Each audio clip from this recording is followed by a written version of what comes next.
2016 presidential election. Jim Comey calling this now infamous press conference regarding the Clinton investigation.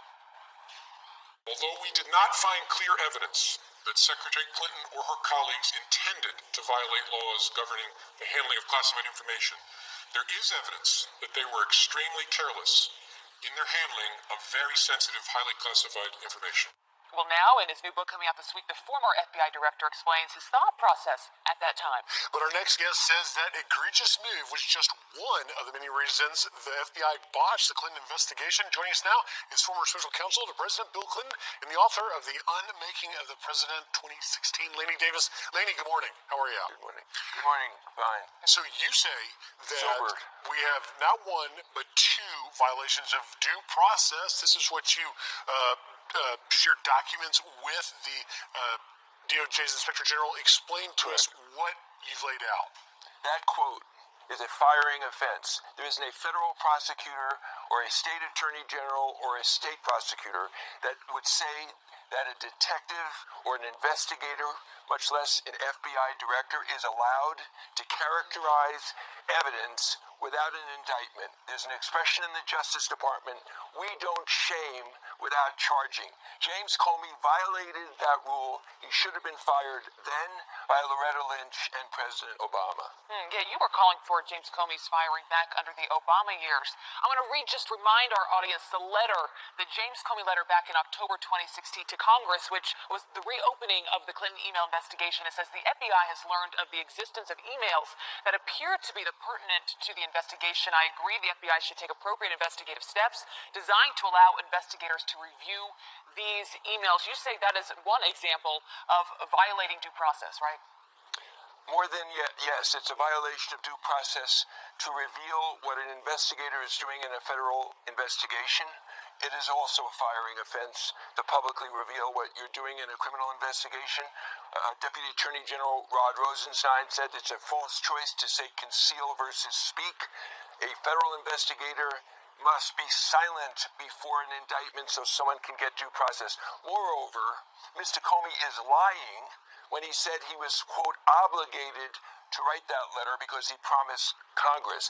He now knows that that's a false statement. A knowing false statement is a lie. He knows all he said to Congress is, I will, quote, look at new information. He never said, I will turn over something to you where I haven't looked. Had he looked first, we now know it took 6 days to determine there was nothing there and Hillary Clinton would be president, but he's now lying on all his television interviews, including tonight on ABC, which I saw a clip of, where he says he was, quote, obligated to do so because he promised Congress.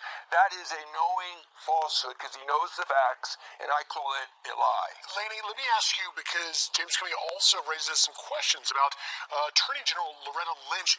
You actually say that she should have fired Comey. Is that correct? Well, she recused herself because of the unfortunate visit that occurred on the airstrip in Phoenix by President Clinton. But Deputy Attorney General Sally Yates on October 27th, 2016, could have picked up the phone and ordered Comey not to send his letter. She knowingly chose not to.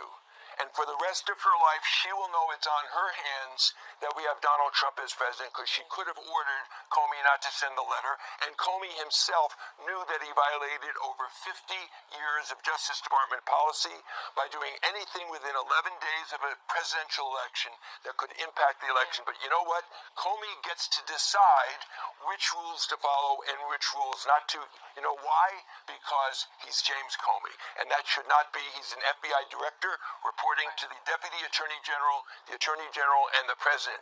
He's not a power unto himself. All right, well, you mentioned that interview on ABC. It's airing tonight. George Stephanopoulos sitting down with former FBI Director James Comey. And in one of the questions, I don't know if you've seen this specific part, he asked James Comey about the decision to reopen the Clinton email investigation and whether or not the polling or thinking that Hillary Clinton was ultimately going to win had an impact on his decision. Let's play some of that. At some level, wasn't the decision to reveal influenced by your assumption that Hillary Clinton was going to win? It must have been. I don't remember consciously thinking about that, but it must have been. Because I was operating in a world where Hillary Clinton was going to beat Donald Trump. It was a good question. What did you make of his answer, though? A lot of eyebrows have been raised from that. Only a narcissist who thinks he's above everybody and he gets to decide what to do would answer that way. And it's disgusting that we have an FBI director who puts himself above the law, above the Attorney General and the President. He gets to decide what's best for the country, that he didn't want Hillary Clinton to be elected without writing a speculative letter that 6 days later turned out to be about nothing. Look, I respect Comey for standing up to Donald Trump, who asked for personal loyalty, an offense against the Constitution, in my judgment. It's the only thing I respect about Comey. Everything else is a renegade narcissist who thought that the FBI and Mr. McCabe as well were above the law. They could get to do whatever they want to do to protect themselves, when what he was really doing was protecting his political rear end with the Republicans, because he thought that Hillary Clinton was going to get elected. Lanny, thank you so much. The author of Unmaking of the President 2016. Thank you, Lanny. Thank you very much, sir.